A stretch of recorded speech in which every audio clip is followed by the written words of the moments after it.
Ya, oke lah. Kita mulai. Ya, selamat siang semuanya. Saya akan masukkan dulu di spotlight. Ya, alright. Mudah-mudahan suara saya bisa dengar ya. Oke, salam, selamat siang teman-teman semua yang ada di virtual Zoom maupun yang ada di menyaksikan di YouTube channel ya. Senang sekali hari ini kita bisa kembali lagi berkumpul ya dalam podcast Kompak Siang setelah kita kemarin merayakan Paskah ya. Ya, disinilah tempat podcast Kompak Siang, tempat kita saling menguatkan lewat cerita nyata ya tentang kasih dan kuasa Tuhan. Alright, hari ini ya tentu saja dengan narasumber seorang ibu ya dari Kalimantan Barat di Sadaniang. Di mana Sadaniang ini? Nah, ini teman-teman bisa tanya-tanya ya.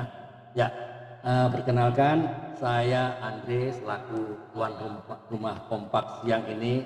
Tentu saja saya juga dibantu oleh Pak Karel dan teman-teman semuanya ya. Hari ini kita akan mendengarkan kisah yang sangat memberkati dari seorang narasumber yang luar biasa ya, Ibu Pera Purba ya, dari Kalimantan Barat ya.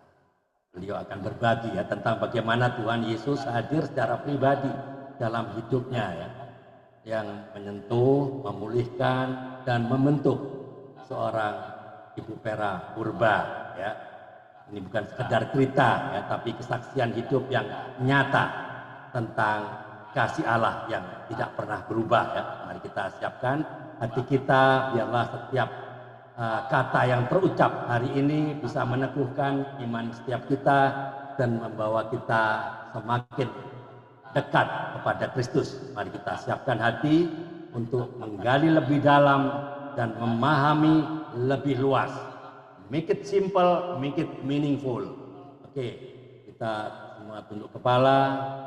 Kita mulai dengan doa. Bapa yang baik, kami bersyukur atas kasih dan penyertaan-Mu hingga hari ini. Terima kasih atas kesempatan untuk kami boleh kembali hadir dalam podcast Kompak Siang. Kami serahkan seluruh rangkaian acara ke dalam tangan-Mu, terlebih untuk narasumber kami, Ibu Pera Purba dari Sadaniang, Kalimantan Barat. Kiranya Engkau pakai Ibu Pera menjadi saluran berkat bagi kami semua. Hadirlah Bapa di tengah perbincangan kami dan kiranya semuanya membawa kemuliaan bagi nama-Mu. Kami berdoa agar supaya segala perangkat yang kami gunakan, baik laptop, handphone, bahkan sinyal internet berjalan dengan lancar. Dalam nama Tuhan Yesus Kristus kami berdoa. Amin. Alright, ya senang sekali ya. Sekali lagi kami bersyukur kami bisa bertemu lagi di virtual Zoom Kompak Siang ini untuk mendengarkan kesaksian dari Ibu Pera. Ya, kita sudah tahu ya, kita semua mengalami saat sengsara Kristus ya pada hari Jumat Agung dan sudah mengalami sama-sama merayakan Paskah ya, kebangkitannya, kebangkitan dan kematian dan kebangkitan Yesus ya. Kalau kita ingat ya, mulai dari jam 12 ke 8 meliputi seluruh daerah itu ya, sampai jam 3, kira-kira jam 3 berserulah Yesus dengan suara nyaring. Eli, Eli, lama sabatani. Artinya apa? Allahku, Allahku, mengapa engkau meninggalkan aku? Matius 27 ya, 45 sampai 46. Semua sudah tahu. Jumat Agung adalah suatu peristiwa ya untuk memperingati apa? Kematian Yesus Kristus ya. Peristiwa menjelang kematiannya adalah peristiwa yang mencekam ya. Ya, bahkan seluruh masyarakat pada waktu itu. Firman Tuhan mengatakan bahwa karena kasihnya ya bagi seisi dunia ini, bukan untuk orang Kristen saja ya. Untuk seisi dunia ini dia rela meninggalkan tahta sucinya datang ke dunia supaya setiap siapa yang menerimanya dan percaya kepadanya diselamatkan dan diberi kehidupan kekal ya kan. Yohanes 3 ayat 16 ya. Tidak berhenti sampai di situ saja loh ya. Jika kita menjadi pengikut Kristus ya, kita menerima tanggung jawab melakukan semua yang telah ditetapkannya sesuai dengan kehendaknya. Yesus Kristus telah menjalani penderitaannya dengan taat dan tulus sampai mati loh, bukan setengah mati lagi, sampai mati di kayu salib. Nah, sekarang pertanyaannya bagi kita semua ialah apakah kita sudah merenungkan betapa dahsyatnya penderitaan Yesus Kristus? Penderitaan kita di dunia ini ternyata belum sebanding ya dengan penderitaan yang dijalani Yesus Kristus sebagai bukti kasihnya kepada kita semua. Karena sebelum kematiannya Yesus Kristus memikul salib. Oleh karena itu kita pun akan menghadapi tantangan dan pergumulan dalam hidup. Namun percayalah, bersama Kristus kita diberi kemampuan melewati semuanya itu. Penderitaan Yesus Kristus diawali ketika ia bersama-sama murid-muridnya berada di Taman Getsemani ya. Selanjutnya ya dijual oleh muridnya sendiri loh ya, murid yang dipilihnya loh, yang semua orang tahu ya, Yudas Iskariot. Tuhan Yesus mengajarkan kepada kita semua agar tetap setia mengikuti dan melakukan firman-Nya apapun masalah dan tantangan yang kita hadapi. Di dalam Yesus Kristus kita diberi kemenangan, kelepasan dan kesembuhan. Kuasa iblis telah dikalahkan sehingga kita menerima tanggung jawab dalam mengiring Tuhan Yesus Kristus, melakukan perintahnya selaras dengan firman Tuhan. Karena melalui kematian Yesus Kristus ada hal penting untuk kita renungkan ya. Satu, Allah yang kita sembah tidak pernah meninggalkan kita. Kedua, melalui kematiannya setiap orang percaya memperoleh pengampunan dosa. Ketiga, hubungan Tuhan dengan manusia telah dipulihkan ya, juga hubungan dengan sesama. Kebangkitan Tuhan Yesus menjadikan hidup kita lebih berarti dan lebih berharga di hadapan Tuhan dan sesama. Ya, oke, dalam program ini ya dengan Ibu Pera ya sebagai narasumber Kompak Siang hari ini ya. Ya, testimoni yang ini pasti akan memberikan kita secara luar biasa. Ya, sahabat-sahabat Kompak dimanapun berada, ya sehingga kesaksian ini biarlah bisa di-share ya ke grup-grup rohani di beranda-beranda ya Kompak yang agar bisa menjangkau lebih banyak jiwa. Mari kita sambut tamu kita siang hari ini dengan sukacita, Ibu Pera Purba. Apa kabar? Ya, seperti biasa ya. Terima kasih Bu Pera. Ya, saya akan berikan layar dulu untuk Bu Pera. Berikan layar dulu supaya Bu Pera masuk ke spotlight. Shalom, selamat siang semuanya. Salam kasih Kristus. Ya, alright. Oke, Bu Pera. Saatnya ya. Bisa diceritakan Bu Pera. Ceritakan secara singkat aja ya, keluarga asal dari mana, kenapa berada di pedalaman Kalimantan Barat, ngapain, apa kegiatan sehari-hari, keluarga besarnya ya, anak nomor berapa Bu Pera, sekarang berkeluarga, suami kegiatannya apa, anak-anaknya berapa. Silakan, the time is yours, the floor is yours, time start now. Alright, let's go. Silakan.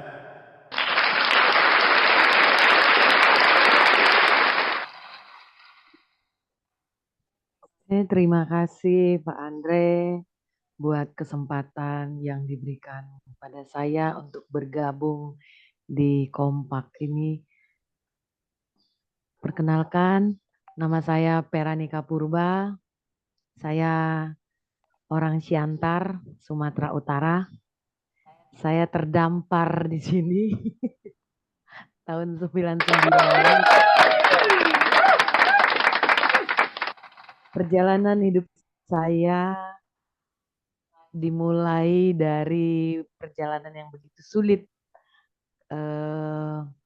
Jadi saya berkenalan dengan seorang hamba Tuhan, di mana pada waktu itu saya masih sekolah perawat, tapi sudah mau selesai.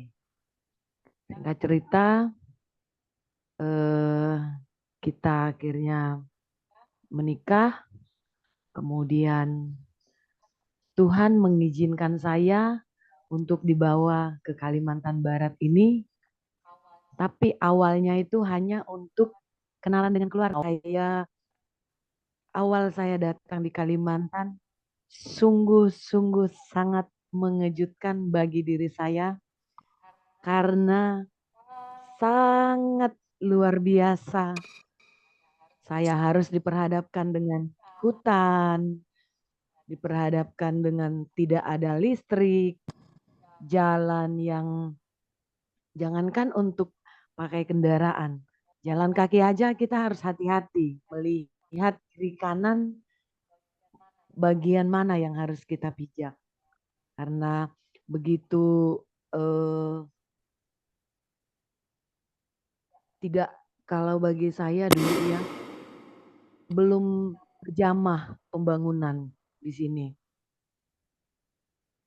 Beberapa tahun saya di sini, saya dipercayakan oleh Dinas Kesehatan untuk menjadi perawat puskesmas, di mana awalnya itu saya ditempatkan di yang sekarang ini Kabupaten Kuburaya. Jadi jarak dari provinsi itu cukup jauh, menempuh 1 malam.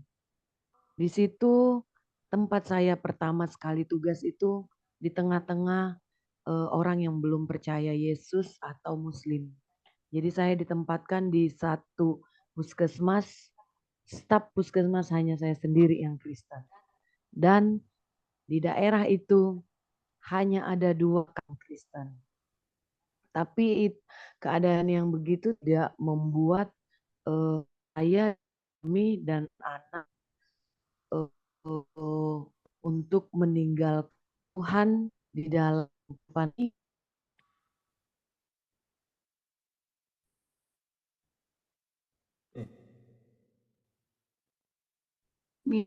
Tertutup mikrofonnya, Bu. Mikrofonnya tertutup, Bu. Oh, jaringan kah?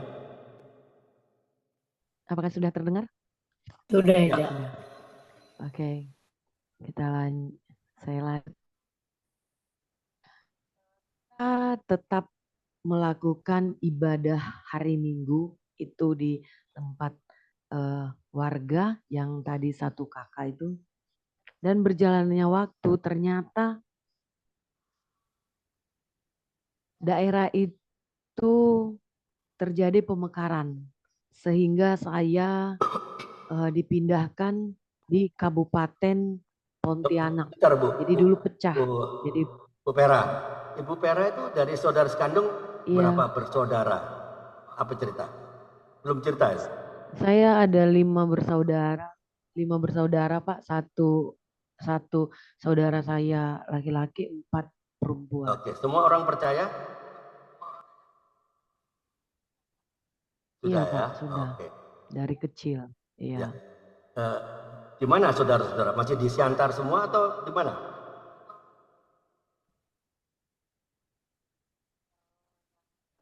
Yang di Siantar hanya 1, Pak. Lainnya di Jakarta. Ya. Oke. Anak berapa, Bu? Keluarga Ibu?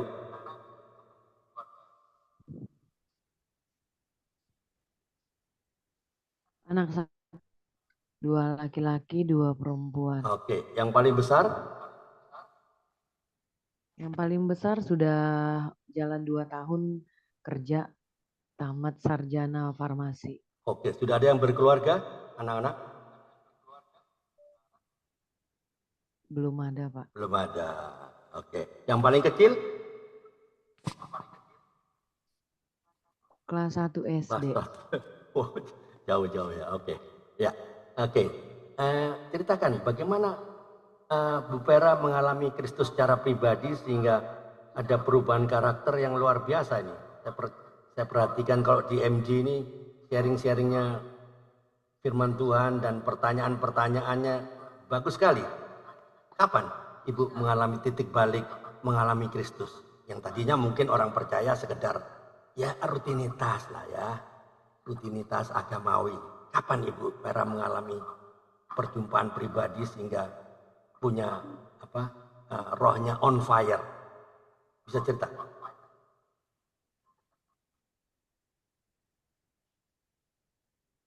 Terima kasih Pak Andre.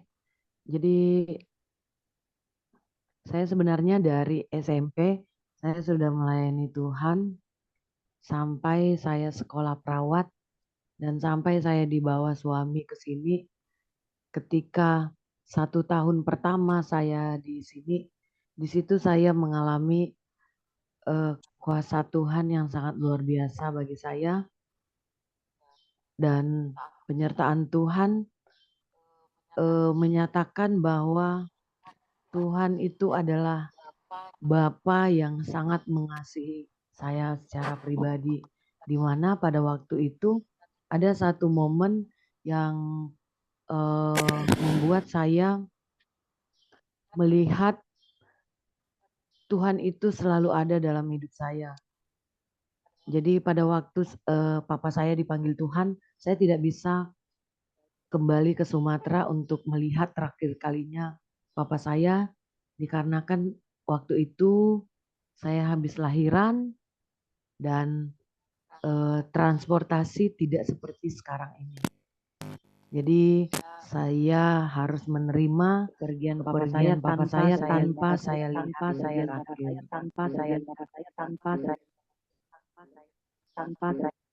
Tapi papa sama mama sudah dalam Tuhan ya?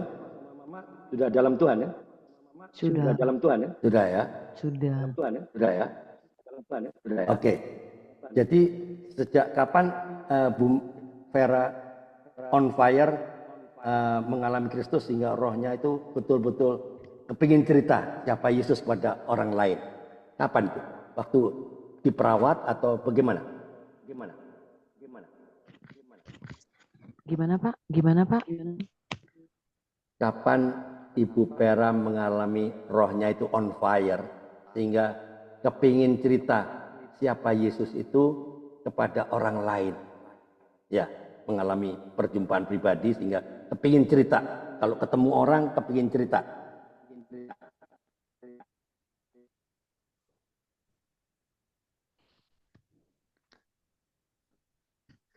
Jadi ketika tahun kemarin, di mana titik terendah bagi saya secara pribadi itu, di situ saya benar-benar diproses. Jadi setiap kali saya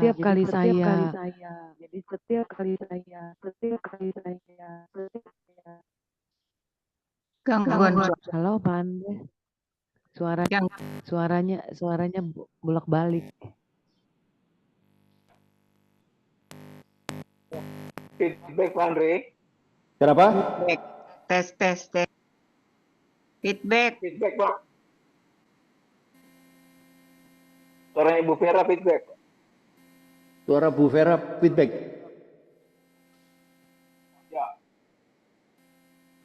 Apa rekamannya Pak?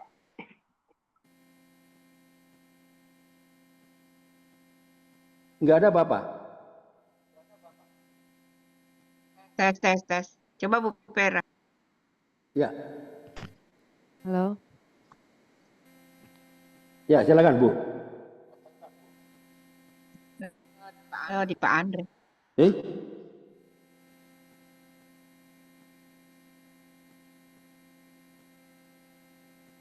saya matiin. Ya, jadi kalau saya ngomong, ada lagi yang ngomong. Coba. Ada lagi suara sekarang? saya. Coba. Ya. Masih feedback kah? Tes. Sudah enggak kelihatannya? Berdengung sekarang. Berdengung. Halo? Saya nggak dengar apa-apa, Bu. Saya dengar suara Ibu normal aja. Suara Pak Andre enggak jelas. Berdengung. 1, 2, 3. Dengung, Mak. Gimana suara saya, Pak Karel? Jelek kah? Halo? Feedback. Halo? Feedback Pak, masih feedback terus berdengung. Ya. Terus saya nggak dengar suara berdengung ya di sini. Nggak ada apa-apa, biasa aja. Ya, Coba. masih Pak, ada feedback Pak. Coba Ibu Vera coba. Ya, tes 1 2 3. Nah, Ibu Vera bagus. Tes 1 2 3. Pak Andre coba Pak Andre. Saya punya gimana? Masih Pak Andre? Ya, masih ada feedback Pak. Punya Ibu Vera bagus. Tes 3. Masih kah? Oh, tes 1 2 3. Masih laptop saya masih Masih, Pak. problem. Berdengung, Halo? Pak, berdengung. Masih berdengung kah? Berdengung. Iya. Ya, masih Itulah Pak. suara Pak Andre jadi. Tes 1 2 3. Jadi Halo? suaranya itu bolak-balik. Masih Pak. Bantuan anak kalian, saya bilang gitu. Nah, ternyata setelah beberapa hari kemudian saya dikirimi surat pelaporan yang menyatakan kalau 25 orang masyarakat tanda tangan di surat itu untuk melaporkan saya dan saya harus diberhentikan dengan ditandatangani oleh kepala desa, diketahui oleh teman kerja saya yang bertugas di desa itu, desa tempat tinggal saya itu di Polindes, dan disetujui oleh kepala puskesmas. Seharusnya sebagai pemimpin yang mengetahui kinerja daripada stafnya atau anak buahnya, ketika dia menerima laporan begitu, dia sebagai pimpinan harus lebih bijaksana. Dan sampai akhirnya saya berusaha pada waktu itu untuk mencari apa kesalahan saya, apa penyebab masyarakat bisa membubuhkan tanda tangan di beberapa surat yang mereka tanda tangan. Dan saya mendapatkan bukti bahwa hanya ada 4 orang dari 25 orang itu yang mengetahui dan membaca isi surat. Selebihnya mereka diberikan kertas kosong untuk mereka tanda tangan di situ. Nah, karena saya merasa saya dirugikan, saya merasa saya difitnah, akhirnya saya lapor balik ke Polres. Nah, berjalannya waktu, saya mengalami suatu, kalau bagi saya itu Tuhan tidak mengizinkan saya untuk larut di dalam hal dunia tersebut. Tetapi Tuhan memberikan pengertian kepada saya bahwa apapun yang orang buat untuk kita harus menerimanya dengan baik dan kita harus dengan lapang dada untuk memaafkan orang yang sudah menyakiti kita. Sebelum saya mengalami pemulihan, satu titik saya dibawa oleh Tuhan.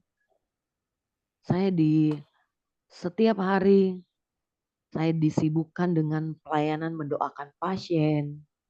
Pokoknya siapapun yang datang ke klinik saya itu pasti saya doakan. Baik itu di dalam kesakitan, baik itu di dalam terikatan ilmu hitam. Dan pada waktu itu saya pernah diperhadapkan dengan seorang anak yang dikirimi santet. Jadi kita doakan sampai akhirnya lepas itu anak. Ternyata tujuan itu juga masih ada hubungannya dengan apa yang saya alami.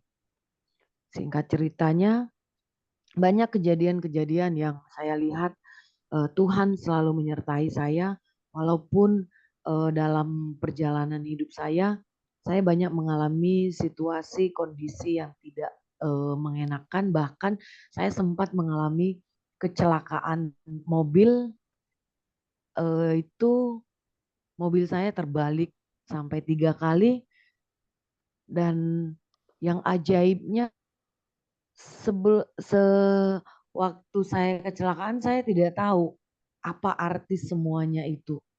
Karena setelah saya mengalami kecelakaan itu, di situ kesaksian seorang pasien yang beragama Muslim, 2 hari sebelum kecelakaan saya doakan, dia mengalami kanker payudara yang tadinya harus operasi.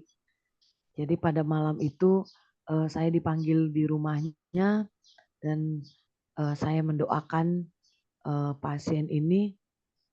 Tepat saya 2 hari setelah saya doakan itu saya kecelakaan, tepat di depan rumahnya, tepat ibu pasien yang saya itu yang melihat saya kecelakaan. Dan sungguh luar biasa, di situ saya baru mengerti bagaimana Tuhan memakai saya untuk pekerjaan Tuhan, dan Tuhan masih mengizinkan saya untuk mengabarkan kasih Tuhan di dalam hidup saya melalui kesaksian hidup yang selama perjalanan hidup saya itu banyak yang saya alami, saya saksikan, sehingga banyak orang yang saya ajak ngobrol itu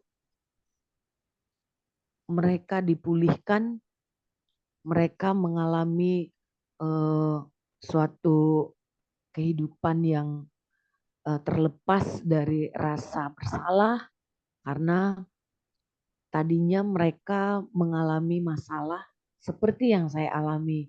Ada yang memfitnah, ada yang menjolimin, tapi mereka setelah kesaksian dari saya, mereka bisa dengan lapang dada menerima bahwa mereka juga harus melakukan apa yang saya lakukan. Di sini saya melihat bahwa ketika saya bertemu dengan orang-orang, baik itu yang sudah percaya Yesus maupun yang belum, saya tidak bisa diam. Saya tidak bisa berhenti untuk tidak menceritakan pengalaman yang saya alami bersama dengan Tuhan. Sebentar, Dan beberapa kali itu, Ibu Vera, saya nggak bisa dengar jelas ini.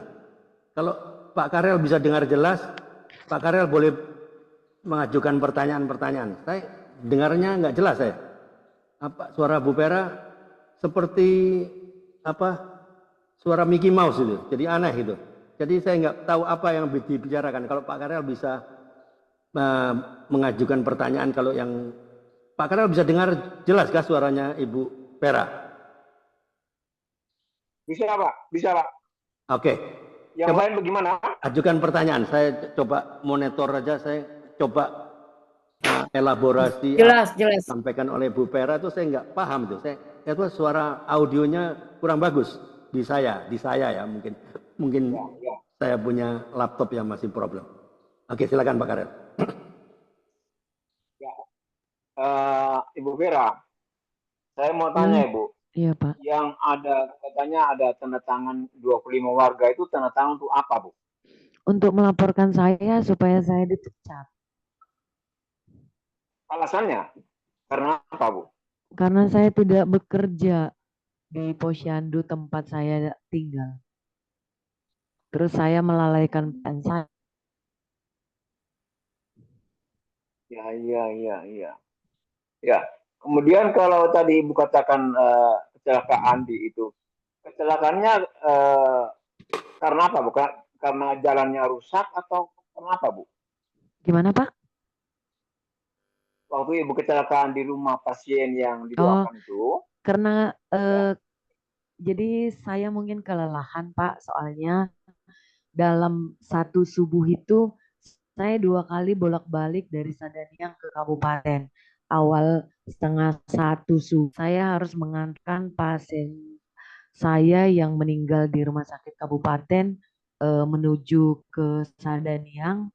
Selesai saya mandikan mayatnya, keluarga baru kasih tahu saya kalau anaknya yang kerja di luar negeri mau dan mama jangan dulu dikebumikan. Jadi mereka minta saya untuk memformalin. Akhirnya saya balik lagi ke kabupaten ke rumah sakit untuk ambil formalin. Nah, pulang dari kabupaten itu jarak tidak sampai 1 kilo dari rumah pasien ini saya kecelakaan. Jadi saya menabrak tebing tanah. Jadi terlalu mepet ke kiri karena mungkin faktor ya itu tadi faktor kelelahan, Pak.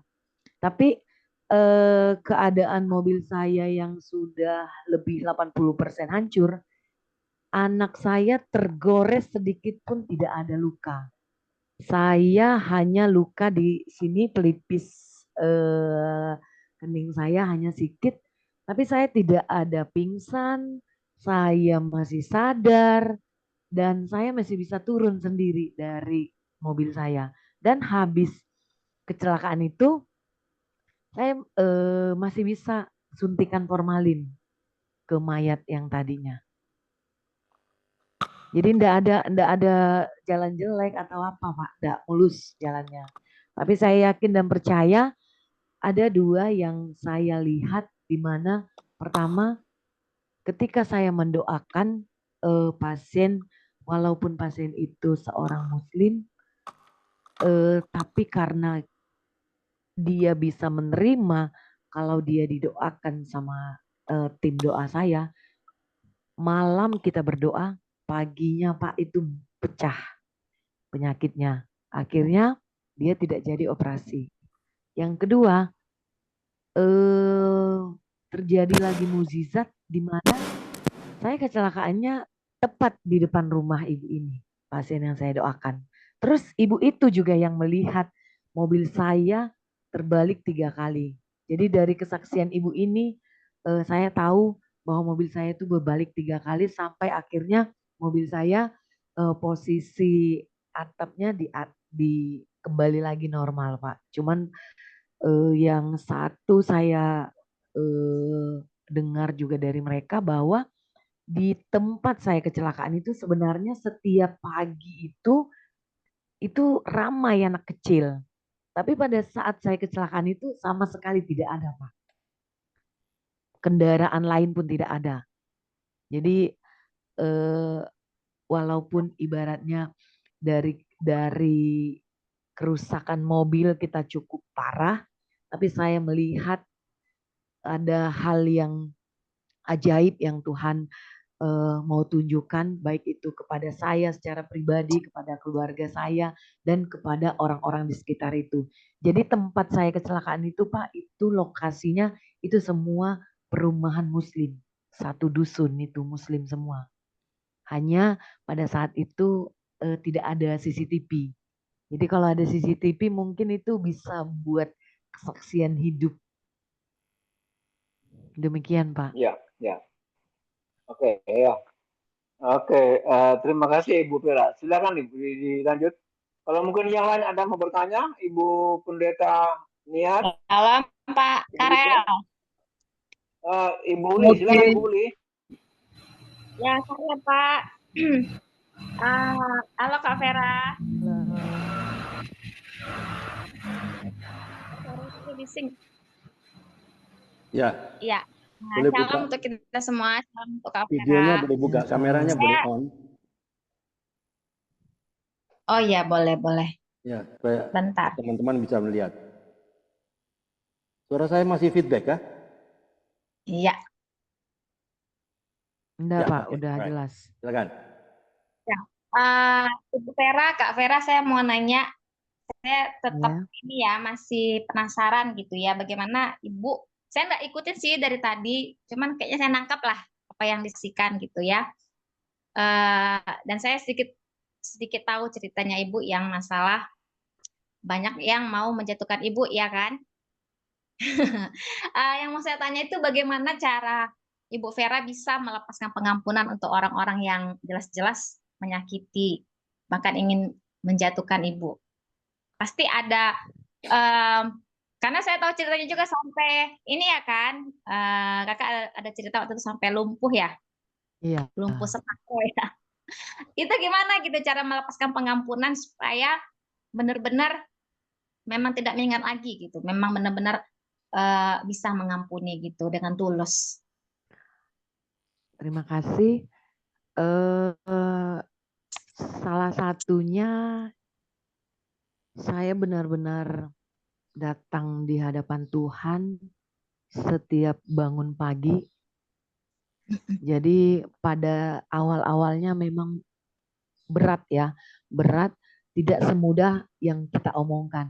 Khususnya itu kalau saya diajak bawa doa Bapa Kami, itu di kalimat terakhir awalnya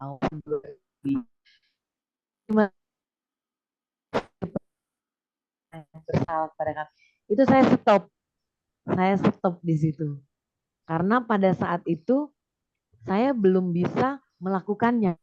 Karena kita ngomong mudah, tapi untuk kita aplikasikan ke kehidupan kita kan tidak semudah yang kita ucapkan. Nah, sampai akhirnya saya belajar dari setiap Zoom yang saya ikuti, dari pembacaan firman Tuhan, terus dari video-video yang saya tonton, terus khususnya dari apa yang saya alami setiap hari.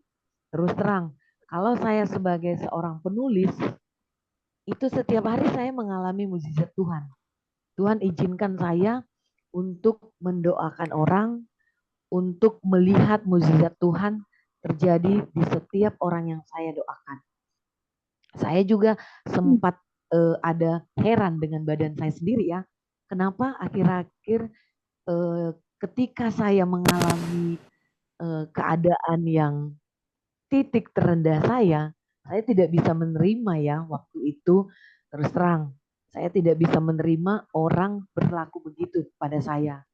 Karena semua orang yang tanda tangan di situ itu sudah melalui masuk di klinik saya dulunya.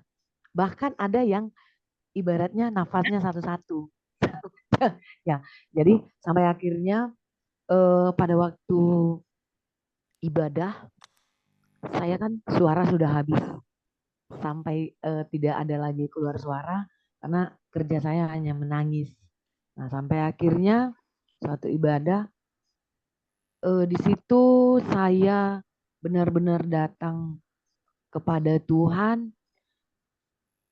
Saya sebut nama yang menyakiti saya satu persatu saya sebut sambil saya mengangkat tangan saya sampai akhirnya saya terjatuh ke lantai.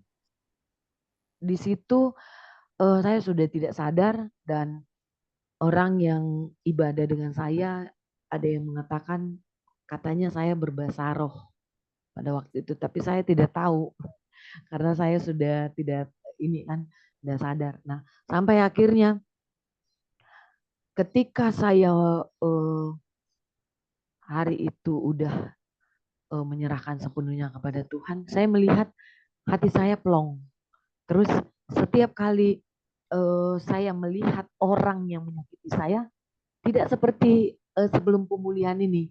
Kalau sebelum pemulihan ini, kalaupun dia datang ke klinik saya, itu saya dengan hati dongkol dulu. Tapi setelah terjadi pemulihan, itulah luar biasanya Tuhan memproses diri saya dan Tuhan tidak mau anaknya tidak mengalami sukacita. Karena terus terang dalam keadaan yang begitu sukacita hilang. Nah, disitulah saya belajar kenapa saya selalu on fire untuk menceritakan kepada orang yang saya temui kesaksian hidup saya dan banyak orang-orang yang saya temui itu ternyata mereka punya masalah tanpa mereka ceritakan kepada saya dengan hanya mendengarkan kesaksian saya mereka dipulihkan. Demikian, terima kasih. Sambil satu yang lebih utama ya dibawa dalam doa. Jadi kalau kita mengalami suatu tekanan, misalnya ada orang yang menyakiti kita, kita cukup bawa dalam doa, sebut namanya, Iya. kasih tahu kepada Bapa. Ya, Maksudnya terima berarti kasih. minta Tuhan yang tolong kita juga gitu Kak ya. Minta Tuhan Iya, mampukan bisa Tuhan. Karena terus terang, anak selalu menghibur saya, selalu bilang, ya udah mah, nggak usah lagi diingat-ingat. Ya udah, kalau mama memang tidak mau mengobati mereka, nggak usah. Tapi Tuhan kan tidak mengizinkan saya untuk melakukan itu. Saya tahu anak juga kecewa kan dengan perlakuan orang lain kepada saya karena anak melihat bagaimana pekerjaan saya selama hampir 30 tahun di daerah itu. Mereka sangat kecewa ya dengan apa yang mereka lakukan. Walaupun ibaratnya awal mereka katakan mereka tidak tahu, tapi mereka tidak mau pertahankan keputusan mereka. Pada akhirnya di depan polisi mereka mengubah kesaksiannya yang memberatkan saya. Tapi yaitu tadi saya selalu diajarkan dari berbagai eh, hamba Tuhan yang saya kenal, yang selalu memberikan support, memberikan nasihat pada saya, selalu mengajarkan lepaskan pengampunan. Terus terang, pada saat saya titik di mana saya terjadi lumpuh, itu luar biasa. Saya benar-benar minta ampun kepada Tuhan karena yang saya lihat ya, Tuhan sudah ajarkan kasihilah musuhmu. Ya, kita sebagai manusia bagaimana kita mau mengasihi musuh? Bagaimana kita mau mengasihi orang yang sudah berbuat begitu kejam kepada kita, begitu jahat kepada kita.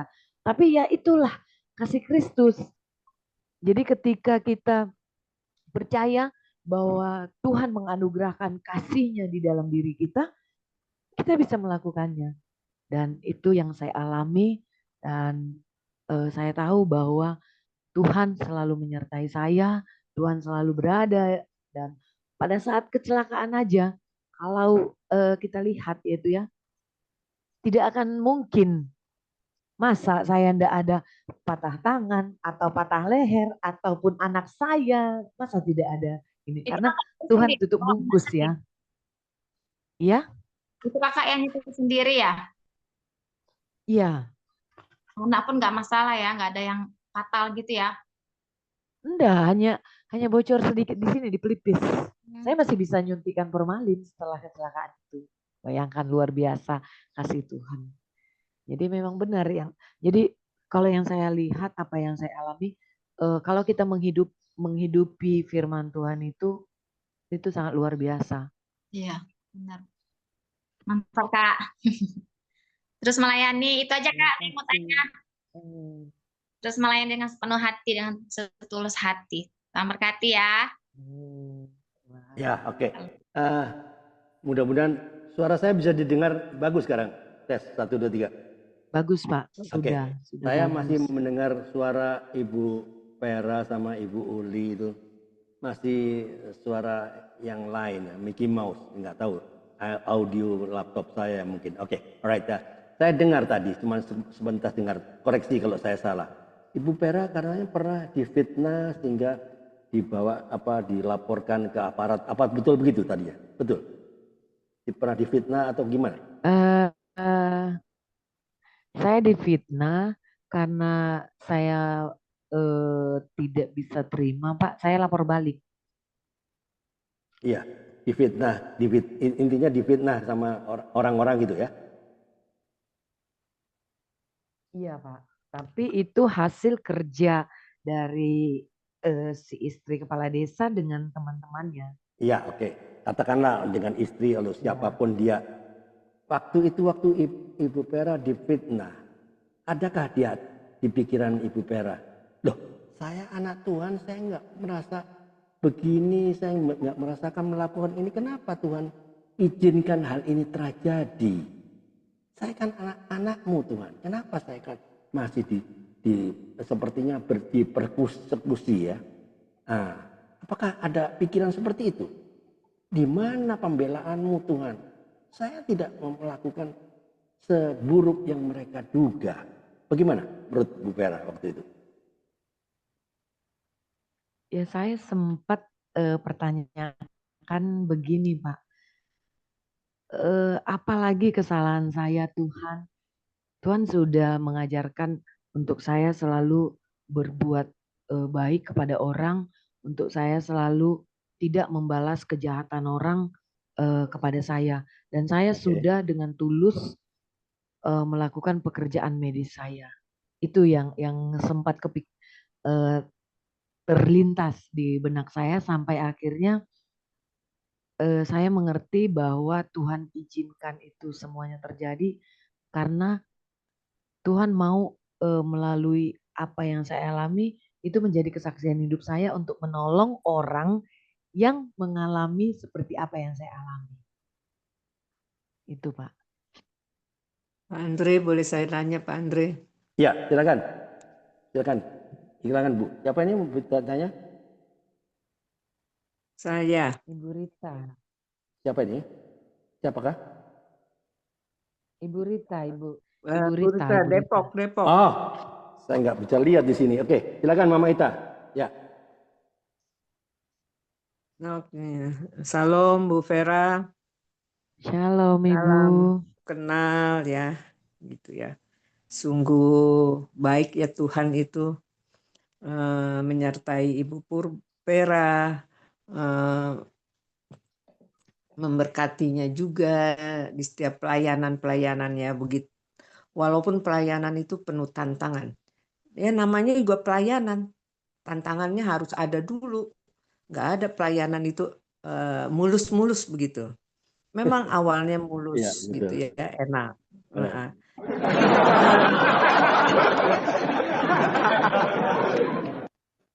Ya, tapi Tuhan nggak mau yang seperti itu. Tuhan mau ujian itu mulai. Namanya juga ujian. Ujian itu harus dijalani untuk apa? Untuk kebaikan kita juga. Untuk kesaksian hidup Ya, kita juga. kita. Kesaksian hidup kita juga yang kesaksian ini mereka lihat. Yang orang yang belum percaya itu akan melihat bahwa ini loh pekerjaan Tuhan. Ini loh kasih karunia Tuhan yang buat Bu Vera sendiri. Sehingga ujian itu terjadi. Pertanyaan saya begini ya. Ibu bekerja di bidang medis ya. Iya. Di bidang medis ditempatkan di suatu puskesmas. Saya sudah bayangkan di tahun 1999 kalau nggak salah ya Bu Vera. Iya Bu.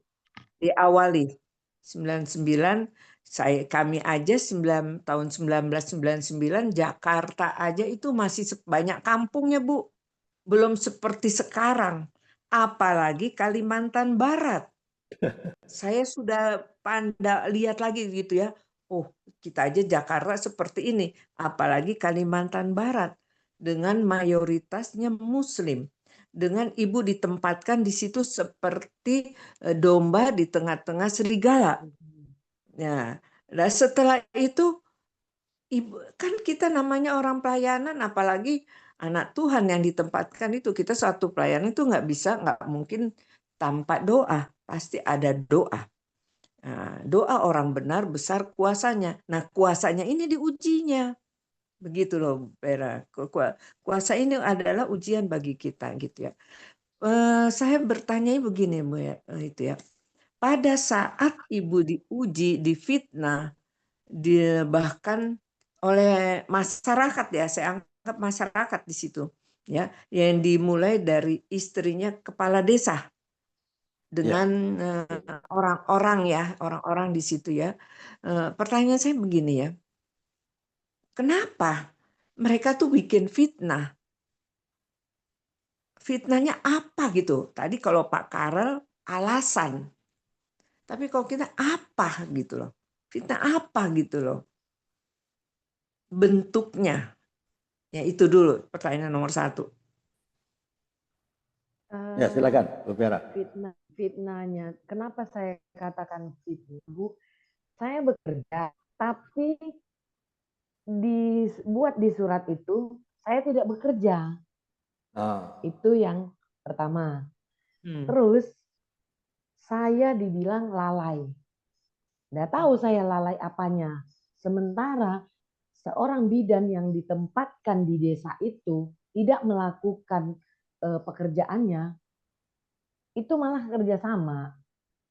Nah, yang Sama. ketiga dengan si pembuat ini fitnah ini. Iya. Yang ketiga, pada saat itu sebelum saya dilaporin, saya beli mobil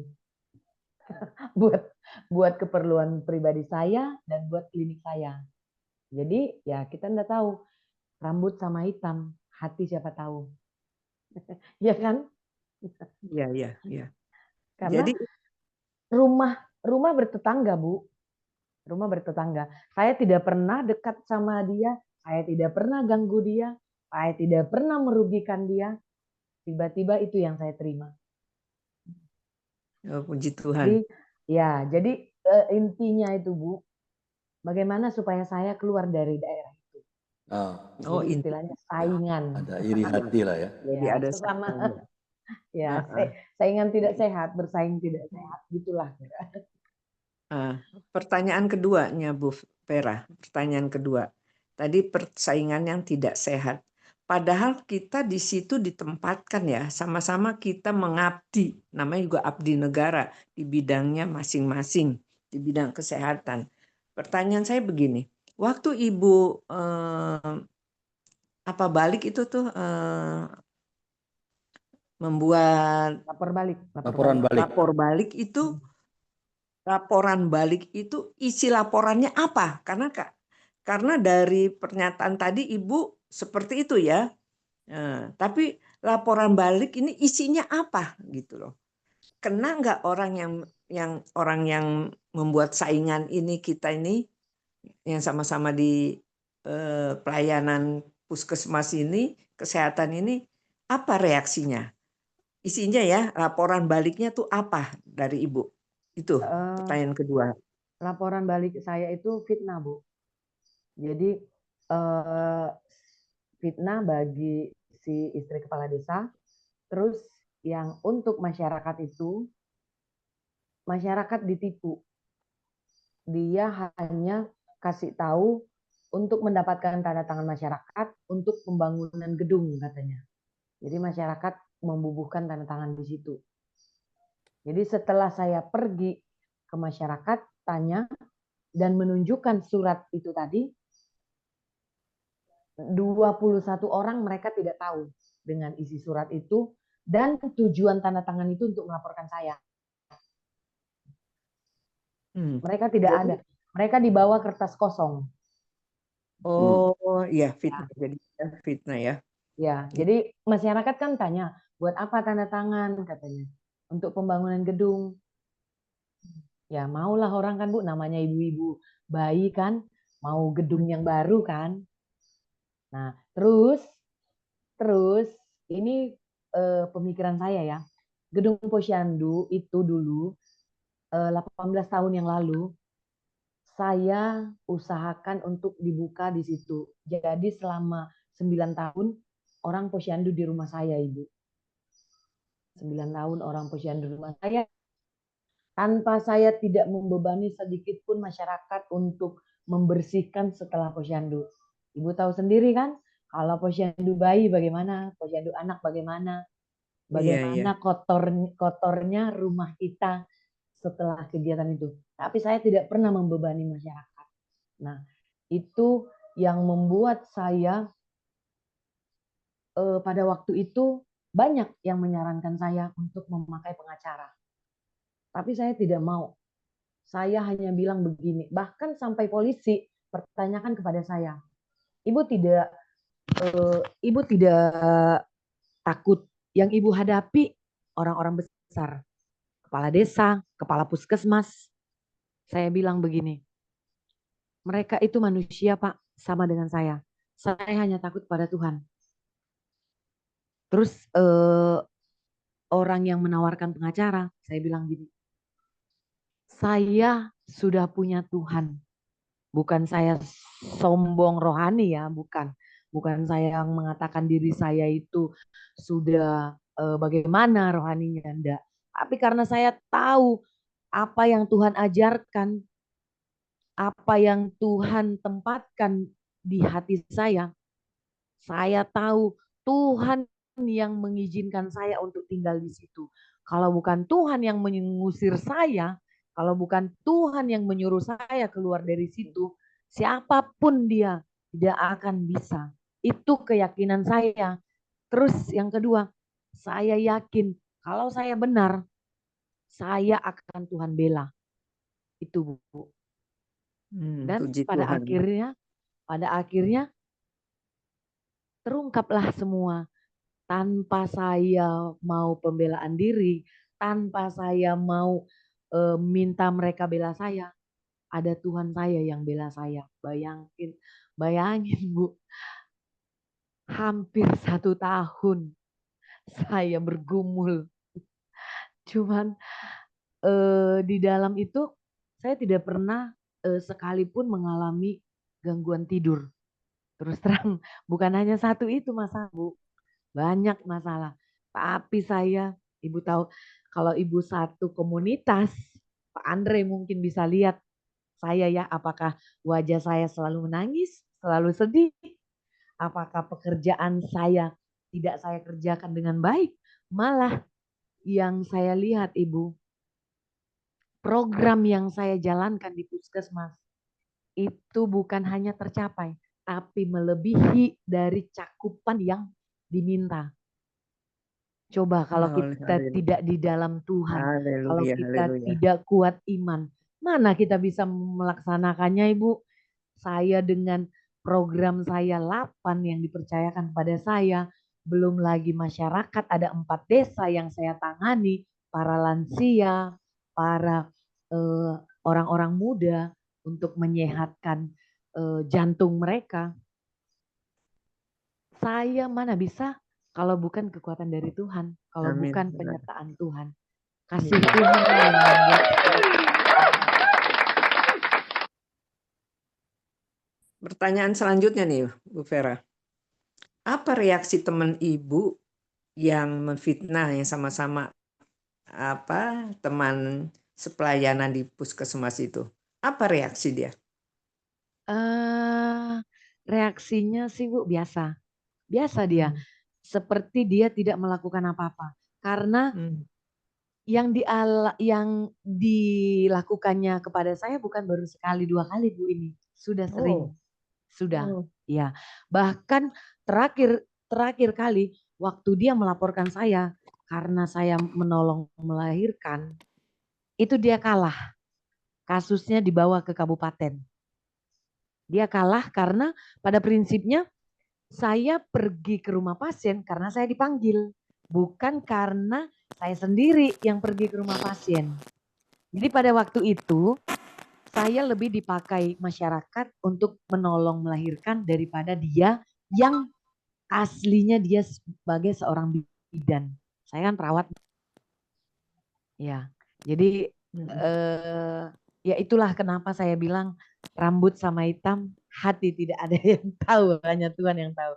Jadi di depan kita bagus, di depan kita senyum, tapi ternyata dia jadi udah sering Bu, udah ibaratnya kalau yang dulu-dulunya itu saya hanya terima apa suami ampuni, bawa dalam doa. Saya tidak pernah melaporkan ke jalur hukum. Karena ini saya lihat sudah semakin melonjak, makanya jadi keinginan saya sih bukannya buat balas dendam ya, enggak. Tapi stop kau berbuat begitu. Sebenarnya kalau dia sadari, dia yang menghambat rezekinya, dia yang menghambat berkat Tuhan kepada dia. Iya. Itu, jadi bukan saya, bukan. Harusnya dia introspeksi diri. Kenapa saya lebih dipercayai oleh masyarakat yang pada hakikatnya saya itu orang asing di situ. Sementara dia asli orang situ. Oh. Iya. Tapi kenapa masyarakat kita di sini 1 kecamatan 6 desa, Bu. Jadi kalau Ibu datang ke sini, kalau Ibu sesat, Ibu tinggal tanya, tapi jangan nama saya karena masyarakat tidak tahu dengan nama saya. Orang taunya Mama Grace, orang Batak yang kerja di Oh, gitu. puskesmas. Semua orang sudah tahu, Ibu. Ya.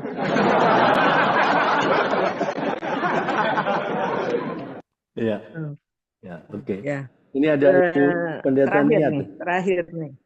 Ya, Ibu Ya, Pendeta saya Niat. terakhir Pertanyaan nih, terakhir, pertanyaannya. Ibu Rita ya. Ya, pertanyaan terakhir. Saya membayangin ya, satu puskesmas untuk 6 desa. Begitu. Iya, Bu. Itu jaraknya saya nggak bisa bayangkan. Nggak bisa saya bayangkan. Jarak Siantar Medan. Tapi itu yang kotanya nih. Kalau di sini kan nggak ada kota, Ibu, kalau Sadaniang. Nah, terus itu 6 desa. Ada Ibu dibantu oleh warga di situ yang sukarela lah ya, ikut mau membantu ya di puskesmas karena hubungan baik gitu. Mereka datang terus ya bantu-bantu, maksud saya gini loh. Ya menjelaskan bahwa Bu Vera itu nggak begitu. Bu Vera ini begini, banyak lah gitu ya.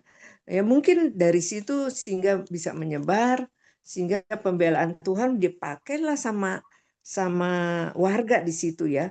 Warga dari 6 desa. 6 desa itu. Nah, pertanyaan, kalau misalnya Bu Vera tidak dibantu oleh warga di situ juga mungkin ya itu salah satunya kertas kosong hanya untuk tanda tangan, nama dan sebagainya dialihkan. Jadi begini. Jadi pertanyaan saya begini, Bu. Apa seperti ini? Ibu, teman Ibu nggak dipisah gitu loh. Kan kita kalau di Jakarta nih, saya Jakarta ya. Kalau ada hal-hal yang seperti ini, salah satu gitu, itu dimutasi gitu loh Bu. Dan kita dapatkan orang lah yang baru, yang ini supaya jadi bahan pembelajaran nih. Karena dimutasi itu ada yang karena tidak baik karirnya, ada yang karirnya baik dia akan jadi tambah lagi jadi jabatannya apa gitu, ditempatkan tempat lain gitu. Oh ini enak, yang teman Ibu ini nggak dimutasi dia? Enggak, Bu. Enggak dimutasi. Malah pada waktu itu saya yang minta pindah. Tapi enggak disetujui. Oh, pembelaan Tuhan di situ ya. Tidak Oke, disetujui. cukup ya, Bu. Cukup ya. Itu aja Pak Andre, Ya, cukup oke, terima buat kasih. saya. Ya, saya lihat ada Ibu Pendeta Niat dari Nias Utara. Ya, silakan Bu Niat. Shalom, Bu Niat. Oke, terima kasih Pak Andre. Terima kasih Eda Vera yang cantik. Kesaksiannya sangat luar biasa ya. Saya membayangkan ya Eda di tahun itu pasti Eda lebih cantik dari sekarang. Karena bisa juga faktor kenapa Eda bisa seperti itu. Karena ada kecemburuan. Itu rata-rata orang yang mau fitnah orang lain itu karena dalam hatinya ada kecemburuan atau iri hati. Jadi ada saingan mereka yang baru masuk ke desa yang dikirim Tuhan di sana. Ya, tetapi saya mau bertanya dulu ya Eda, apakah di tempat Eda dinas itu kampung asli dari suami atau bagaimana itu Eda? Iya, kelahiran suami. Oh, di situ. Ya. Nah, tentunya ya Eda, di saat ada kejadian itu, yang saya ingin tahu dulu yang pertama, tadi Eda menyampaikan bahwa waktu dikasih tanda tangan sama warga ibu-ibu yang lain dengan kertas kosong. Kalau di masa itu masuk akal, ya masuk akal. Karena saya juga tinggal di kampung soalnya. Nah, kemudian setelah ibu-ibu itu yang sudah tanda tangan mereka ditipu ternyata itu surat untuk tanda tangan ini untuk mengadukan Eda, melaporkan Eda bahwa Eda itu tidak mengerjakan tugas dengan baik. Nah, apa respon mereka, Eda, setelah mengetahui bahwa ternyata bukan hanya Eda yang ditipu rupanya, mereka sendiri, ibu-ibu itu yang beberapa orang tadi udah ditipu. Apa respon mereka? Apakah mereka berpihak kepada Eda Pera atau tetap mereka berpihak kepada Ibu Kades ini? Ya. Yang iri sama Eda mungkin karena Eda lebih cantik dari dia, mungkin.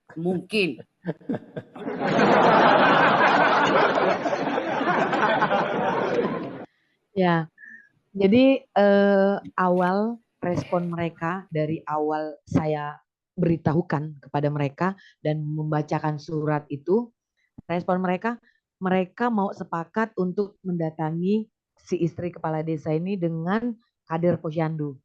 Mereka mau gebukin, tapi itu saya larang. Saya larang, saya bilang, "Nggak usah," saya bilang. "Cukup kalian tahu aja bahwa kalian sudah ketipu. Terus ke depannya," saya bilang, "saya tidak mau kalian masuk di dalam pelaporan ini," saya bilang. "Cukuplah saya berurusan dengan mereka," saya bilang, yang minta tanda tangan itu. Nah, ternyata dengan berjalannya waktu, ketika polisi turun ke desa, ke kantor desa, sebelum polisi datang, ternyata mereka sudah dikumpulkan dulu di rumah bidan ini. Sudah dikumpulkan, sisalah ada 3 orang yang tidak ikut serta di situ. Mereka disuruh satu suara bagaimana supaya istri kepala desa itu bisa lepas. Dan saya yang salah. Tapi Tuhan tidak mengizinkan saya dipermalukan. Amin. Tanpa saya minta, tanpa saya cari, orang itu sendiri yang mengaku di hadapan saya. Sungguh luar biasa. Roh Tuhan kan itu yang bekerja. Ya. Jadi ketika mereka sampaikan kepada polisi dengan kesaksian palsu, itu sore jam 3, dari jam 3 sampai malam, itu berdatangan orang yang mengubah kesaksiannya. Berdatangan dan saya yakin itu roh Tuhan itu yang bekerja dalam diri mereka. Mereka cerita sendiri. Kami diajari, Bu, katanya. Kami disuruh ngomong begini. Nah, saya sempat, ya namanya kita manusia biasa ya, saya sempat bilang begini. Kalau sekiranya kau disuruh makan tainya, kau makan, saya bilang gitu. Saya sampai ngungkapkan gitu, saya bilang. Itu sama aja, saya bilang. Kamu sudah tahu dari awal, kan sudah saya bilang, kalian lepas. Saya tidak akan mempermasalahkan kalian, tidak akan melaporkan kalian ke polisi. Karena pada prinsipnya kalian tidak tahu apa-apa, saya bilang. Karena kalian ditipu. Tapi kenapa kalian mengubah kesaksian? Kenapa kalian mau diajarin? Saya bilang. Itu sama aja, saya bilang. Apa yang disuruhnya makan, kalian makan. Jadi kalau disuruhnya kau makan tainya, kau makan, gue bilang begitu. Nah, jadi ada beberapa kesaksian dari mereka tanpa saya minta, tapi mereka sendiri yang mengaku. Dan pada akhirnya di titik terakhir saya putuskan untuk tidak lagi berhubungan dengan polisi, saya bebaskan dan disitulah terjadi akhirnya mereka sendiri yang dipermalukan. Ya, jadi itulah luar biasanya Tuhan menyertai anak-anak Tuhan. Yang penting kita taat pada Tuhan dan jeli mendengarkan suara Tuhan. Wah, luar biasa ya, Eda. Dan tadi kan waktu saya tanya sama Eda bahwa itu kampung asli dari suami. Nah, lalu tentunya biasanya karena saya pernah mengalaminya, mungkin Eda berbesar hati, sabar menghadapi orang-orang yang demikian. Tetapi belum tentu keluarga besar kita. Mungkin suami, mungkin saudara dari suami, ya semua keluarga besar tentunya mereka geram, marah, atau ada juga yang ikut-ikutan bersama dengan kadesnya gitu, nyonya kadesnya gitu ya. Ada juga loh itu. Tapi saya mau tahu aja Eda seperti apa juga keluarga respon mereka atau hanya Eda sendirian saja menghadapi orang-orang yang seperti itu. Saya sangat salut ya sama Eda yang punya hikmat, begitu sabar menghadapi orang-orang yang seperti itu. Luar biasa. Tuhan memberkati Eda. Jadi saya bukan, saya tidak sendiri. Saya berdua sama Tuhan. Keluarga besar suami banyak. Cuman ya kita hanya percayakan sama Tuhan bahwa manusia bisa mengecewakan, tapi Tuhan tidak pernah mengecewakan. Jadi itu yang Oke. Makasih Eda, hanya itu aja yang sudah saya yang mau saya tanya. Terima kasih Bu Niat ya. Luar biasa ya pengalamannya Ibu Pera. Ya, rupanya makin banyak ini yang di YouTube ini. yang lagi menyaksikan di YouTube channel ini. Oke, alright ya. Saya kira luar biasa pengalamannya Ibu Pera ya. Oke, saya kira harus saya akhiri karena tidak banyak waktunya. Bu Pera bisa berikan pesan moral apa kepada teman-teman yang di Zoom virtual Zoom kompak ini yang nggak berapa banyak ya, tapi yang di YouTube banyak ya, terhadap pengalaman pribadi Ibu Pera ya, di persekusi ya, sepertinya diproses yang tidak mudah menghadapi seorang Ibu Pera yang sendirian, single fighter lah. Kira-kira dari pengalaman Ibu Pera tadi bisa berikan pesan moral apa kepada kita-kita yang di Zoom kompak atau yang di YouTube channel ini? Banyak sekali nih, luar biasa nih, ada 70-an lebih nih. Saya nggak tahu nih teman-temannya Bu Pera semua ini kali ya. Iya, kira-kira pesan moral apa yang disampaikan? Silakan. ya, dari semuanya saya mau ada beberapa pesan yang mau saya bagikan untuk memberkati kita semua. Right. Hiduplah taat kepada Tuhan. Amin. Lakukan yang terbaik seperti kita melakukan kepada Tuhan, bukan melakukan kepada manusia. Tetap berbuat baik apapun perlakuan orang kepada kita, dan hiduplah dengan ketulusan hati, tidak dengan kepura-puraan. Maka kita akan melihat Tuhan akan memuliakan kita di dalam hidup kita, dan percaya sepenuhnya dengan pertolongan Tuhan. Terima kasih. Ya, oke. Luar biasa. Tidak mudah ya kalau menjadi seorang Ibu Pera ya. Kalau saya jadi Ibu Pera, saya nggak tahu apa yang terjadi. I don't think so I can handle. Ya, luar biasa Ibu Pera. Terima kasih atas kesaksiannya. Kalau saya saya ambil kesimpulan ya, kesaksian dari Ibu Pera ya. Ya, walaupun Ibu Pera mengalami hal-hal yang tidak mudah, ya, tidak baik lah ya. Tapi firman Tuhan bilang apa? Jangan pernah melihat ke belakang, ya. Seperti kita tahu ya, ada satu wanita yang ditulis di Alkitab loh ya.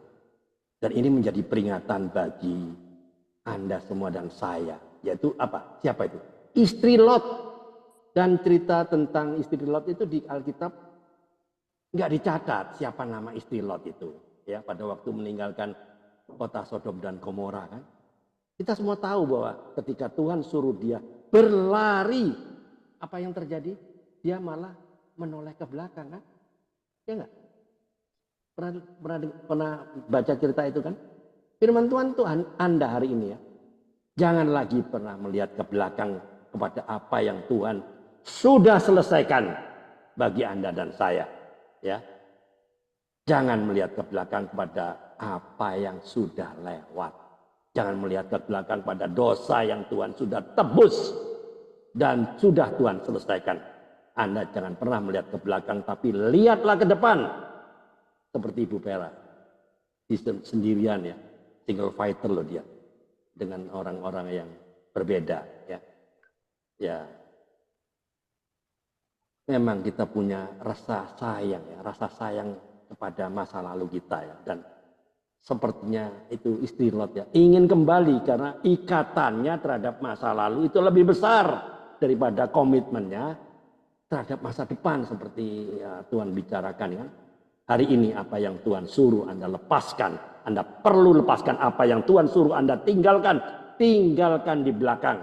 Berlarilah ke depan kepada tujuan ya, kepada perkara baru yang Tuhan sudah sediakan. Yesaya 43 ayat 18 ya.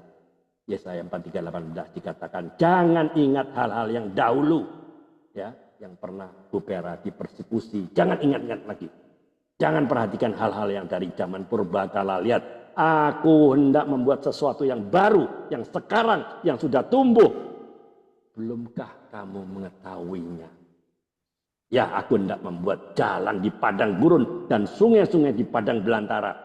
Oleh sebab itu, jangan lagi pernah melihat ke belakang. Lihatlah, Tuhan sudah menyediakan perkara-perkara baru dan luar biasa di depan Ibu Vera. Ya. Run towards, because there are new hope with Christ, and with Christ you will be do great things.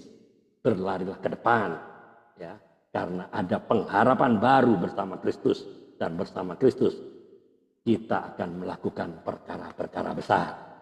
Oke? Tidak ada hal yang terlalu besar bagi Tuhan Yesus untuk ditangani, dan tidak ada hal yang terlalu kecil untuk luput dari perhatiannya. Tiada hari tanpa menginjil, tiada hari tanpa menjadi saksi Kristus, tiada hari tanpa memenangkan jiwa. Kompak siang for Christ, Indonesia for Christ, Indonesia for all nations. Tetap semangat Ibu Vera, walaupun Ibu Vera dibiarkan sendirian di tengah-tengah serigala. Ya, jangan takut karena ada Tuhan Yesus yang menyertai. Tuhan Yesus memberkati. Terima kasih Bu Vera atas waktunya, dan mohon maaf saya punya laptop masih belum beres, datanya saya harus balik lagi ke service center. Oke, terima kasih atas kesaksiannya. Terima kasih Mama Ita, terima kasih Bu Ariance, terima kasih Ibu Pendeta Niat, Pak Saud Ngapitupulu dari California, ya, Ibu Uli dari Mario Bungo, Jambi. Oke, terima kasih banyak. Sampai ketemu besok dengan narasumber yang luar biasa. Terima kasih Bu Vera. Salam buat keluarga ya. Tetap semangat. Tuhan berkati. Amin.